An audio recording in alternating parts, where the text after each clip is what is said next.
Mesdames, Messieurs, peuple congolais, être citoyen, c'est être informé. Et pourquoi? Parce que l'ignorance est la pire des souffrances. Le savoir et la connaissance libèrent. Ceci dit, Mesdames, Messieurs, peuple congolais, j'interviens ici comme l'avocat général du Congo-Brazzaville. Vous savez que l'avocat général défend la société. Il est l'avocat de deux parties, l'avocat de la partie civile et de la défense.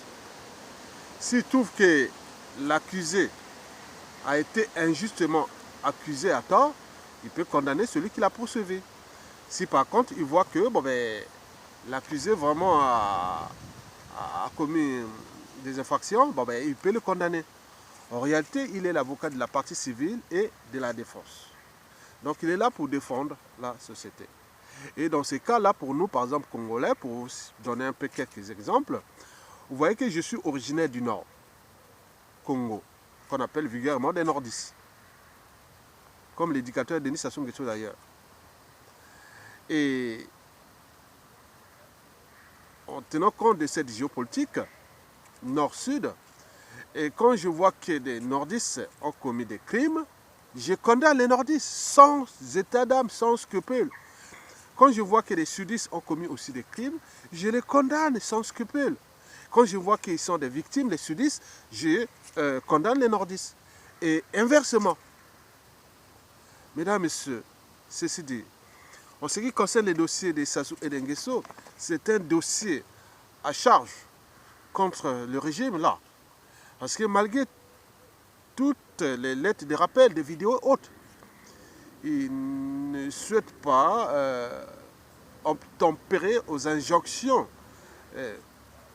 des résistants et même du peuple tenant à les faire respecter, à respecter l'enjeu que, il y a un moment donné, il faut dégager, quoi. Laisser le pays là continuer, quoi. Mais ils s'entêtent. Et donc, je suis là pour les alerter du danger. Et pour les alerter du danger, oui, il faut aller parfois voir du côté de la nature. Et à ce moment-là, la nature donne parfois conseil. Et c'est les raisons pour lesquelles je vais faire cette vidéo titrée Top 5 des jeux dangereux du dictateur Sassou Nguesso avec le peuple congolais. Mesdames, Messieurs, peuple congolais, au top 5, c'est le jeu du chat et de la souris. Et qui gagne? C'est toujours le chat qui gagne. Si le chat, c'est le peuple, et la souris, le dictateur, donc vous avez tout compris.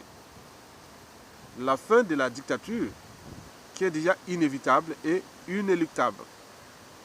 Oui, Sassou Nguesso joue au jeu du chat et de la souris avec le peuple congolais. Et pour combien de temps encore? Donc vous avez un chat et la souris. Ils vont faire là, la souris va dribbler certainement plusieurs fois le chat, mais il arrive que le chat va toujours l'attraper. Et donc ce qui va se passer entre Sassou Nguesso et le peuple. En ce moment, c'est la souris, c'est Sassou qui nous dribble en ce moment. Mais ce jeu-là, vous avez vu que c'est immuable, c'est toujours le chat qui gagne. Top 4, c'est le jeu du gendarme et du voleur.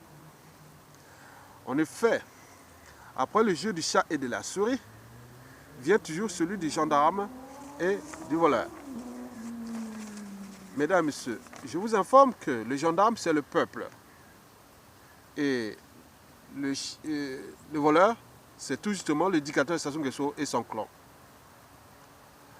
Un voleur peut toujours dribbler le gendarme 1, 2, 3, 4, 5 fois, mais il arrivera toujours que le gendarme l'attrape et que le jet est terminé. Et donc, vous avez tout compris, que même la voracité du clan consistant à piller les deniers publics, il y a un temps pour tout. Donc, ils vont se retrouver dans la merde si peu. Parce qu'après le jeu du chat et de la souris, vient toujours celui du gendarme et du voleur. Et donc, le gendarme attrape toujours le voleur. Et donc, vous avez tout compris. Mesdames et messieurs, peuple congolais, au top 3, eh bien oui, c'est le jeu du buffle et du dragon de Komodo. Vous savez que l'île de Komodo en Indonésie est célèbre grâce à ce dragon de Komodo, un grand reptile qui, on dit que bon, c'est un lézard, hein, c'est un lézard, il est énorme. Et ce lézard-là a une particularité, c'est que sa bouche est bourrée de bactéries, hématotoxines, mycotoxines. Donc dans ce jeu dangereux, c'est toujours le dragon de Komodo qui gagne contre le buffle. Parce que, bon, je vous l'ai dit que sa bouche est bourrée de bactéries pathogènes et qui empêchent parfois la coagulation du sang, hein, ou comme je dis, qui contient des mycos et des néros et des hématotoxines et tout compagnie. Donc il y a beaucoup de microbes là, quand il vous mord seulement, même une petite blessure, et là, bon, ben, il attend. Et il attend, mais il a le jeu de la ruse, hein, et donc il attend, ben, il vous suit, il fait semblant, il rentre dans un angle mort, regardez la proie, parce qu'il sait bien, il est sûr que la bête va mourir. Donc souvent ça peut rester combien la bête, le dragon de Komodo peut traquer la bête pendant 1 heure jusqu'à 24 heures. Bon ben au final, bon, ben, au bout de 24 heures, bon, ben, il retrouve la bête. Mais ok, pour le buffle, il croit qu'avec ses cornes énormes, il peut vraiment faire du mal au dragon. Parfois il se charge comme ça, mais rien du tout. Mais dès qu'il entre dans un jeu de ce jeu-là dangereux, et pour le dragon de Komodo, parfois il peut être blessé, hein, parce que s'il met la corne comme ça, bon, ben, l'autre, mais il cherche seulement, lui, c'est toujours venir dans un angle mort et mordre sur les pattes. Pas. Il sait qu'il a déjà mordu, c'est fini. Et le buffle, souvent, il va chercher là où il y a un peu d'eau, parce que je pense que ça doit faire mal, donc il va chercher une mare d'eau, et souvent il meurt à côté d'une mare d'eau. Parce que ça fait mal, et donc il y a la blessure qui fait. Donc, allez regarder dans vos livres Dragon de Komodo, pour ceux qui ne savent pas.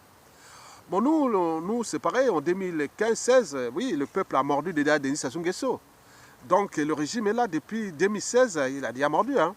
Et donc, il est agonisant. Donc, le peuple suit. Le peuple, pour le Dragon de Komodo, jusqu'à 24 heures, bon, pour nous, le peuple, c'est peut-être quelques mois, quelques années, on ne sait pas si ça va c'est pendant le 15 août que ça va succomber ou pendant la grande saison de pluie haute. Donc on ne sait pas. On le sait bien que c'est fini pour le régime. En tenant compte de ces règles-là. Mesdames, Messieurs, peuple congolais, au top 2, c'est le combat entre l'homme, comme on dit, le combat entre la mer et la falaise. Regardez que tous les élus dans les pays civilisés, là où ils sont au bord de mer, vous avez par exemple en France, dans la Nouvelle-Aquitaine et notamment en Gironde, la ville de Soulac, où la mer est venue tout envahir la falaise, vous voyez. Bon, donc les gens ont dit non, mais il ne faut pas se battre, la mer, le combat entre la mer et la falaise, c'est toujours la mer qui gagne. Et donc pour les communes qui sont en bordure de mer, il faut chercher la solution de repli. C'est intelligent. Et donc c'est stratégique. Mais pour le régime, on leur a dit non, mais leur rappelle que le peuple, c'est comme la mer. Et vous, c'est la falaise. Et donc vous allez perdre. Et donc ils ne savent pas. Il y a des règles comme ça. Donc au top 1, c'est tout simplement le jeu dangereux entre l'homme et la nature. C'est toujours l'homme qui perd. Et pourquoi? Parce que les forces de la nature sont colossales et que nous ne pourrons jamais contrôler l'homme, que l'homme ne pourra jamais contrôler la nature. Et donc, si la nature c'est le peuple et l'homme c'est Sassou Nguesso, l'homme des masses, vous avez tout compris. Donc, la nature a toujours son dernier mot et le dernier jugement. Et vous savez que la nature est imprévisible. Il ne prévient pas. Donc, ce qui va se passer pour le cas de Sassou Nguesso, on ne sait pas, ça peut être avant, pendant et après le 15 août, ou même pendant la grande saison sèche, ou cette fin d'année, ou début d'année prochaine. Mais on sait que Le combat entre Sassou Nguesso et le peuple, c'est comme le jeu là, c'est comme le jeu de l'homme et de la nature. C'est l'homme qui perd toujours. Parce que la nature a beaucoup d'éléments. Hein. Parmi les éléments de la nature, vous avez les tremblements de terre, les volcans, les tornades, les ouragans, les tsunamis, les inondations, les érosions. Et il y a beaucoup de choses comme ça.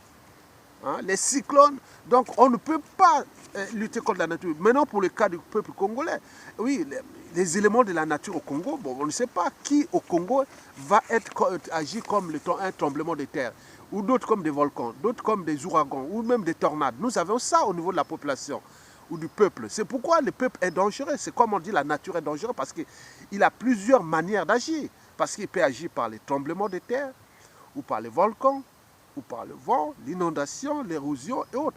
Le peuple, c'est pareil. Il y a beaucoup de composantes. Je vous ai dit qu'il y a des Sassou Nguesso puissance 10, 100, 1000 dans la population générale qui ont subi le régime des Sassou Nguesso.